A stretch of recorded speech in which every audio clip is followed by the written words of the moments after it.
सब सुख लहे तुम्हारी शरणा, तुम रक्षक काहू को डरना। जी हाँ मित्रों, आज की जो कथा है वो हनुमान जी से ही जुड़ी हुई है। वैसे तो हमारे देश का बच्चा बच्चा जानता है कि हनुमान जी किसके भक्त थे। प्रभु श्री राम के सबसे बड़े भक्त, परम भक्त हनुमान जी थे, हैं और सदा रहेंगे। इनसे बड़ा भक्त ना आज तक पृथ्वी में कोई पैदा हुआ और ना ही आने वाले भविष्य में कभी होगा। भगवान श्री राम की आज्ञा से आज भी वो हमारे धरती पर मौजूद है। 7 चिरंजीवियों में हनुमान जी भी एक है। दोस्तों, कलयुग के अंत तक हनुमान जी जीवित रहेंगे, वो अजर और अमर है। तो आज की जो कथा है वो हनुमान जी के माता के बारे में है। क्या आपको पता था कि हनुमान जी एक अप्सरा के पुत्र थे? वैसे तो हम सब जानते हैं हनुमान जी की माता अंजनी और पिता केसरी नंदन थे। हनुमान जी अपनी माता अंजनी और पिता केसरी नंदन के बहुत ही लाडले पुत्र थे। काफ़ी तपस्या के बाद हनुमान जी का जन्म हुआ था। अंजनी माता ने कठिन तपस्या की थी और उनकी तपस्या से खुश होकर पवन देव ने उन्हें पुत्र प्राप्ति का आशीर्वाद दिया था। इसी वजह से हनुमान जी को पवन पुत्र हनुमान के नाम से भी जाना जाता है।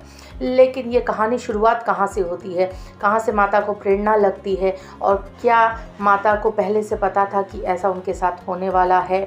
तो आइए चलिए जानते हैं इस कहानी के माध्यम से।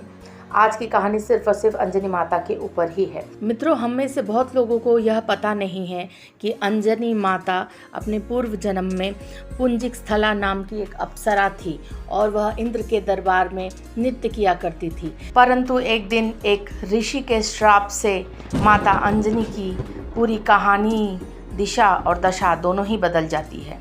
और क्यों उन्हें अप्सरा से वानरी होने का अभिशाप मिलता है, चलिए जानते हैं। मित्रों, एक कथा के अनुसार हनुमान जी की माता अंजनी अपने पूर्व जन्म में स्वर्ग के राजा इंद्र के दरबार में अप्सरा पुंजिक स्थला नाम की थी। वह बहुत ही खूबसूरत और चुलबुले व्यक्तित्व की स्वामिनी थी। एक बार नादानी में आकर उन्होंने एक परम तेजस्वी ऋषि के साथ अशिष्टता भरा व्यवहार किया था। क्रोध में आकर ऋषि ने पुंजिक स्थला को श्राप दिया था और कहा था कि तेरा स्वभाव एक वानर की तरह है, उछल कूद करना और सबको परेशान करना। इसलिए तुझे अभिशाप देता हूँ कि तू अगले जन्म में एक वानरी के रूप में धरती पर पैदा होगी। ऐसा सुनते ही पुंजिक स्थला को अपने दृष्टता और अपने अपराध का बोध हुआ और वह तुरंत ही जाकर ऋषि के चरणों में गिरकर गिड़गिड़ाने लगी कि मेरे व्यवहार की वजह से आपको जो दिक्कत हुई है उसके लिए मुझे क्षमा कर दे।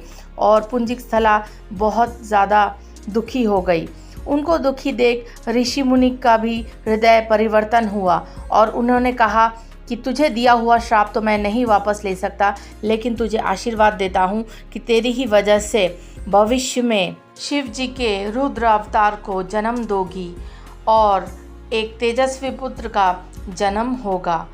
वानरी होने के बाद भी तुम्हारा स्वरूप परम शोभामान होगा और तुम्हारी कोख से एक ऐसे पुत्र का जन्म होगा जिसकी प्रभुता एवं ख्याति से तुम्हारा भी नाम युगों युगों तक चिरंजीवी रहेगा। ऋषि ने पुंजिक स्थला से यह भी कहा कि अगले जन्म में तुम्हें घोर तपस्या करनी पड़ेगी, जिसकी वजह से तुम्हें आशीर्वाद स्वरूप यह पुत्र का जन्म का अधिकार मिलेगा एवं तुम्हें एक राजकुमार भी मिलेगा जिसका नाम केसरी रहेगा।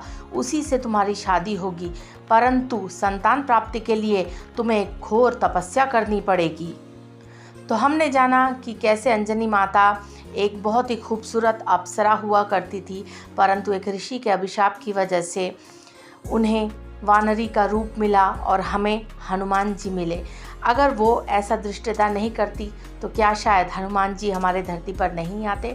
तो यह सब घटनाक्रम पहले से ही तय रहता है। वो कहते हैं ना मित्रों, जो भी होता है अच्छे के लिए होता है। अगर यह कथा आपको अच्छी लगी हो तो हनुमान जी के साथ अंजनी माता की भी जय लिखना कमेंट बॉक्स में ना भूलें। बहुत बहुत शुक्रिया आपका। लाइक, शेयर और सब्सक्राइब अवश्य करें। धन्यवाद।